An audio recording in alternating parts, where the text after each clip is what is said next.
Camkan baik-baik. Allah lebih menghormati orang kafir daripada orang munafik. Buktinya apa? Orang munafik disiksa lebih parah daripada orang kafir. Innal munafiqina fid darkil asfali minan nar. Sesungguhnya orang munafik berada di basementnya neraka. Jadi B2, B3, B4, nah itu di basementnya neraka, di keraknya neraka. Apa penyebabnya? Karena orang kafir fair. Dia nggak mau tunduk, dia katakan saya nggak mau tunduk. Dia durhaka, dia katakan saya nggak percaya. Orang munafik tidak jujur. Dia mengaku saya menyerah, tapi main belakang, tapi ngebantah, tapi kasih opini, tapi kasih komen, tapi mendebat. Gimana sih? Katanya menyerah. Nggak fair. Allah lebih suka fair-fairan aja. Kalau Anda nggak terima, katakan saya nggak terima. Islam adalah konsep menyerah kepada Rabbul Alamin, kepada pencipta kita, pemberi rizki kepada kita, yang menciptakan kita, yang menghidupkan dan mematikan kita. Islam adalah menyerah. Dan muslim adalah kata benda subjek, artinya orang yang menyerah. Dan muslimah adalah kata benda subjek untuk perempuan, artinya seorang wanita yang menyerah. Ini yang perlu kita camkan. Islam artinya menyerah, bukan membantah. Islam artinya menyerah, bukan mendebat. Islam artinya menyerah, bukan menolak. Jadi kalau kita ditanya, Kang, agama Akang itu apa? Saya seorang muslim. Artinya apa? Saya menyerah, bukan saya membantah. Kalau membantah itu bahasa Arabnya raddun. Nah gitu. Jadi kalau ada orang ngaku muslim tapi suka bantah ayat, bantah hadis, bantah syariat Allah, kayaknya dia perlu ganti nama deh. Kalau ditanya agamanya apa, Mas? Saya raddun. Nah itu baru cocok. Karena kalau saya muslim nggak cocok. Muslim itu artinya menyerah, bukan membantah. Silakan buka buku bahasa Arab dan buka buku tafsir. Yang namanya menyerah itu nggak membantah. Apabila ada seorang mengatakan saya muslim, tapi ketika dikasih ayat, dikasih hadis, diberikan catatan kaki, didebat, diberikan tanggapan, lalu tanya, Kang, agama Kang apa? Saya muslim. Keliru. Dalam bahasa Arab itu dinamakan mu'tarid. Orang yang suka menyanggah. Jadinya diganti, agama Akang apa? Saya mu'tarid. Nah itu cocok. Kalau muslim nggak cocok. Muslim artinya menyerah, bukan membantah, bukan memberikan catatan kaki, bukan mendebat, bukan menyanggah, bukan durhaka, bukan menolak. Ini dikasih ayat, sudah jelas ayatnya, masih ditolak juga. Masih ditolak juga. Menolak dalam bahasa Arab itu rafid. Jadi kalau ditanya harusnya dikatakan saya ini rafid, Pak Ustadz. Kalau artinya apa? Suka nolak. Nah gitu. Karena kalau muslim nggak cocok. Yang namanya muslim itu menyerah. Oleh karena itu hadirin yang dirahmati oleh Allah, slogan orang muslim sebagaimana yang Allah berfirman di dalam surat An-Nur ayat 51 adalah makana li mu'minin wala mu'minatin idza qadallahu wa rasuluhu amran an yakuna lahumul khiyaratu min amrihim. Mohon maaf, salah saya. An-Nur 51 itu Al-Ahzab 36 ya. An-Nur 51 adalah apa? Kok saya lupa sih. Siapa yang bisa bantu An-Nur 51? Maka nali mu'minin walam apa? Maka nali mu'minin walam mu'minatin apa? Bukan. Apa? Innama. Oh, terima kasih. Jazakallahu khair. Terima kasih banyak. Innama kana qaulal mu'minin idza du'u ila Allah wa rasulihi liyahkuma bainahum an yaqulu sami'na wa ata'na. Sesungguhnya statement orang-orang muslim, orang-orang yang beriman Jika diajak kembali kepada Allah, diajak kembali kepada Rasulullah SAW, agar Nabi menetapkan hukum di tengah-tengah mereka. Mereka hanya mengatakan apa? Sami'na wa ata'na, kami dengar dan kami taat. Ayat ini diawali dengan kata-kata innama, artinya seorang muslim itu tidak ada komentar, tidak ada ucapan, dan tidak ada kalimat ketika diajak kembali kepada Allah kecuali dua kalimat, sami'na wa ata'na, kami dengar dan kami taat. Kenapa demikian? Karena ini ada korelasinya dengan makna Islam. Arti Islam tadi apa? Menyerah. Orang yang kalau sudah menyerah diajak, maka jawabannya apa?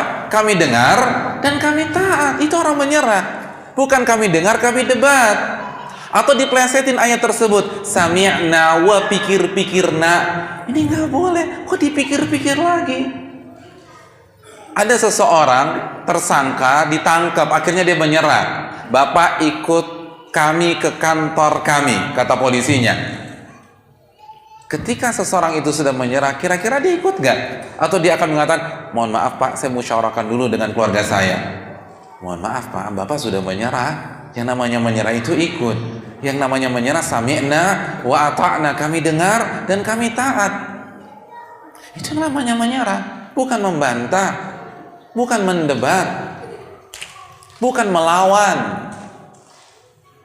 Makanya ketika Allah berbicara tentang Islam, apa perintah Allah dalam surat Al-Baqarah ayat 208? Ya ayyuhalladzina amanu udkhulu fis-silmi kaffah. Wahai orang-orang yang beriman, masuklah ke dalam agama Islam secara total, kafah.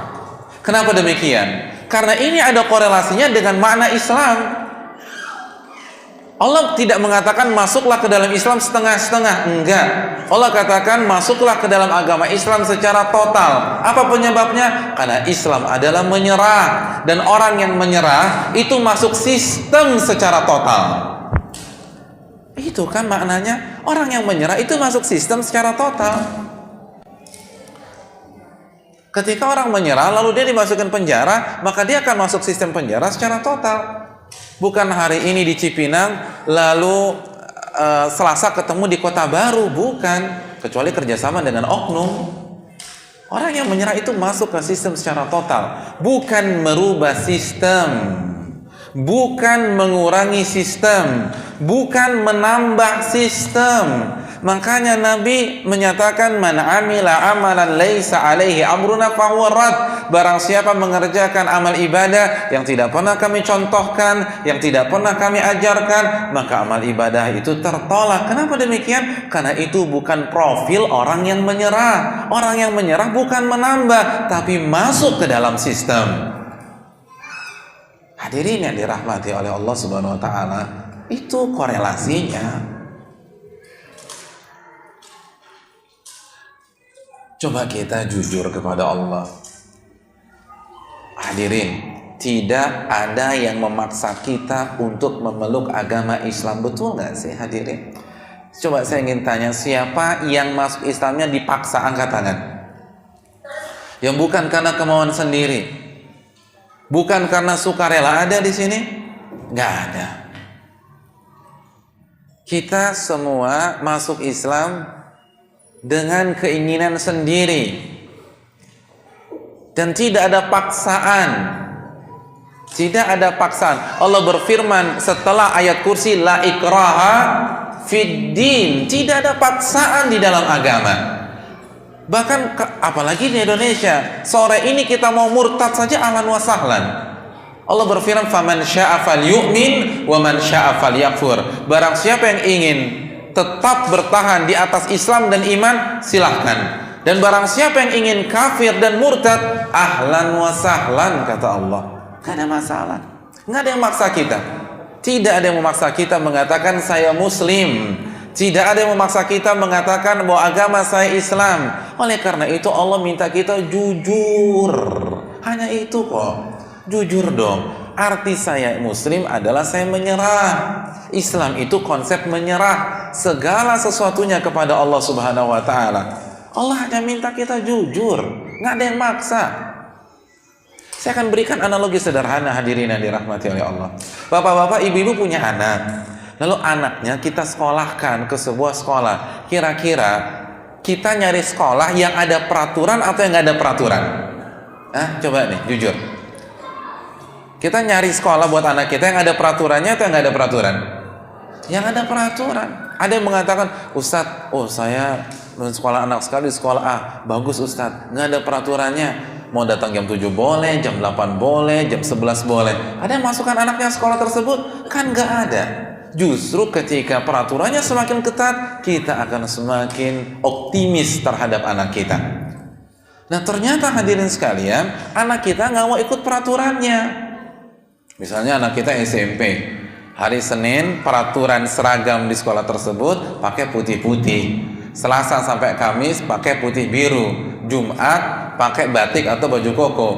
Di Bandung Jumat apa? Baju koko ya? Pakai baju koko. Anak kita nggak mau ikut peraturan. Hari Senin dia pakai baju koko. Lalu Selasa sampai Kamis putih-putih. Hari Jumat pakai putih biru. Kira-kira kita dipanggil tidak sama kepala sekolah atau guru BPBK-nya? Kita akan dipanggil. Lalu akan dijelaskan, mohon maaf Pak, Bu, anak Bapak itu tidak mau mengikuti peraturan kami dalam masalah seragam. Kita katakan, bagus itu. Saya aja bapaknya nggak pernah ngatur, Anda lagi ngatur-ngatur. Kira-kira jawaban pihak sekolah apa hadirin? Mereka akan mengatakan, benar Pak, kami tahu sedalam-dalamnya Bapak adalah orang tuanya dan kami bukan siapa-siapa. Namun perlu Bapak ingat, Bapak yang telah memasukkan anak Bapak ke sekolah kami dan tidak ada paksaan sama sekali. Dan sekolah kami punya peraturan Pak, sekolah kami punya sistem. Kalau Bapak tidak suka dengan sistem sekolah kami, monggo silahkan, Bapak tahu pintu gerbangnya ada di mana. Kan simpel.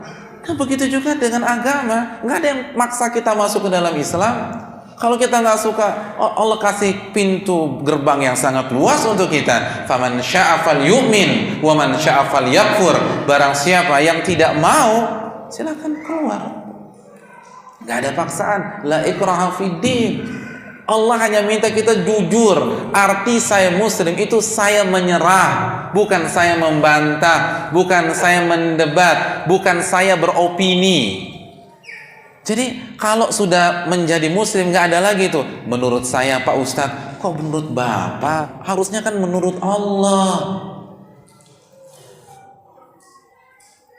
Karena artinya saya muslim, menyerah, bukan memberikan pendapat. Kalau memberikan pendapat bahasa Arabnya muktarih. Jadi harusnya saya muktarih, saya orang yang hobi kasih pendapat, bukan saya muslim. Muslim itu artinya menyerah, suka atau nggak suka, itu menyerah, nggak bisa diganti lagi, menyerah, dan tidak ada yang maksa kita. Oleh karena itu jangan sampai kita divonis munafik oleh Allah Subhanahu Wa Taala. Apa tanda orang munafik? Ayatul munafiki salat. Tanda orang munafik ada 3 kata Nabi SAW. Yang pertama apa? Idza haddatsa kadzaba. Jika dia berbicara bohong. Nah dikhawatirkan kita ngaku saya muslim tapi masih ngebantah, masih ngelawan, masih durhaka. Ini bener nggak sih? Arti muslim kan menyerah, bukan membantah. Makanya hadirin yang dirahmati oleh Allah Subhanahu Wa Taala, Allah itu lebih menghormati orang kafir daripada orang munafik. Camkan baik-baik. Allah lebih menghormati orang kafir daripada orang munafik. Buktinya apa? Orang munafik disiksa lebih parah daripada orang kafir. Innal munafiqina fid darkil asfali minan nar. Sesungguhnya orang munafik berada di basementnya neraka. Jadi B2, B3, B4, nah itu di basementnya neraka, di keraknya neraka. Apa penyebabnya? Karena orang kafir fair. Dia nggak mau tunduk, dia katakan saya nggak mau tunduk. Dia durhaka, dia katakan saya nggak percaya. Orang munafik tidak jujur. Dia mengaku saya menyerah, tapi main belakang, tapi ngebantah, tapi kasih opini, tapi kasih komen, tapi mendebat. Gimana sih? Katanya menyerah, nggak fair. Allah lebih suka fair-fairan aja. Kalau Anda nggak terima, katakan saya nggak terima. Kalau Anda nggak percaya, katakan saya nggak percaya. Itu lebih dihormati oleh Allah. Adapun munafik tidak gentle, ngaku muslim tapi bermain di belakang.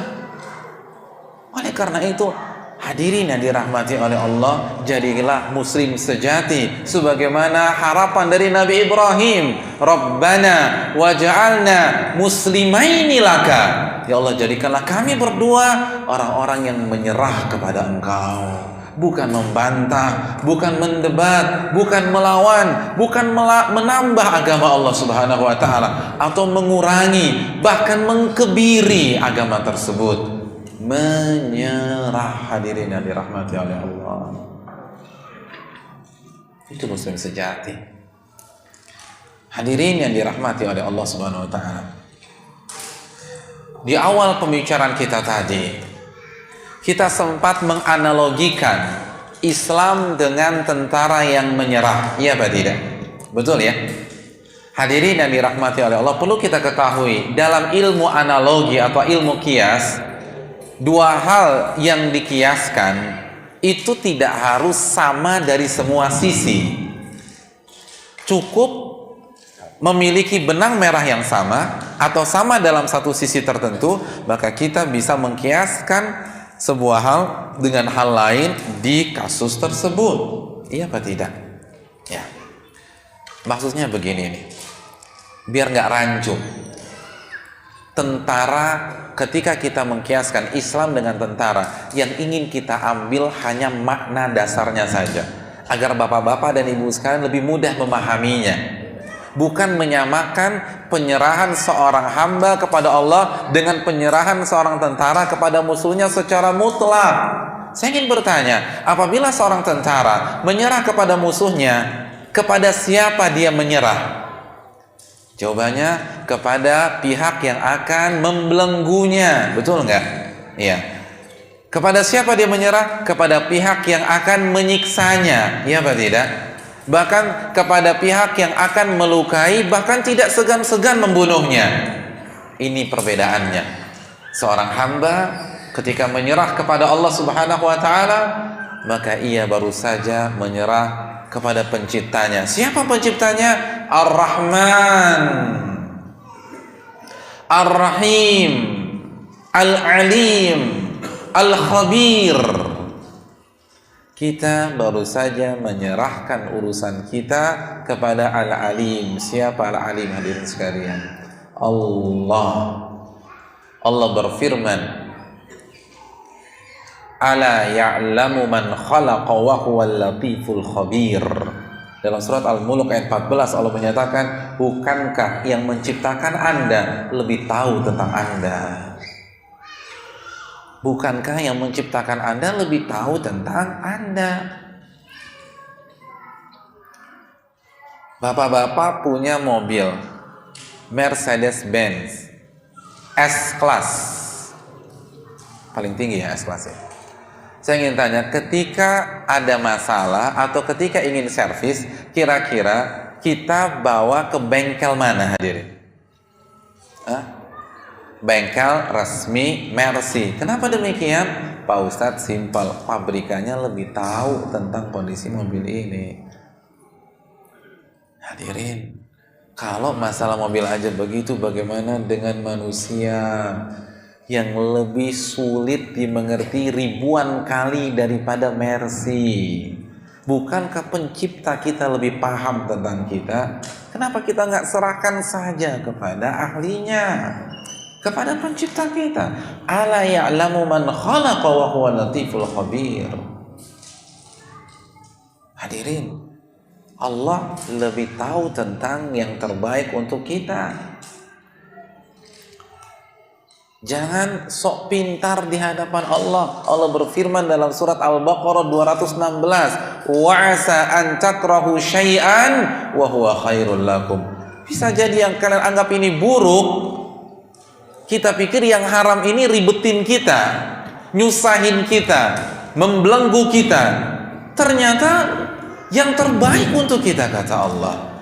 Wa asa an tuhibbu syai'an wa huwa syarrul lakum. Dan sebaliknya, kita anggap ini baik untuk kita, ternyata haram dan buruk untuk kita. Wallahu ya'lamu wa antum la ta'lamun. Allah yang Maha tahu dan kalian nggak ngerti apa-apa, kata Allah.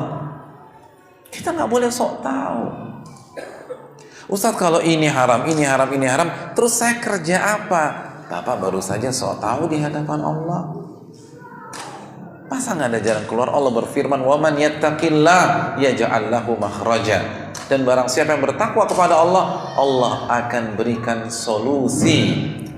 Hadirin, tidaklah sesuatu dihalalkan oleh Allah kecuali karena Allah tahu itu bermanfaat atau aman untuk kita konsumsi dan kerjakan. Dan tidaklah sesuatu itu diharamkan oleh Allah karena Allah tahu jika kita mengkonsumsi dan mengerjakannya itu akan merusak kita dan meracuni kita. Allah Subhanahu wa taala berfirman, "Wa yuhillu lahumut thayyibat wa yuharrimu 'alaihimul khaba'ith." Yang Nabi halalkan hanya yang baik-baik saja untuk kalian, dan yang Nabi haramkan hanya yang buruk-buruk saja untuk kalian.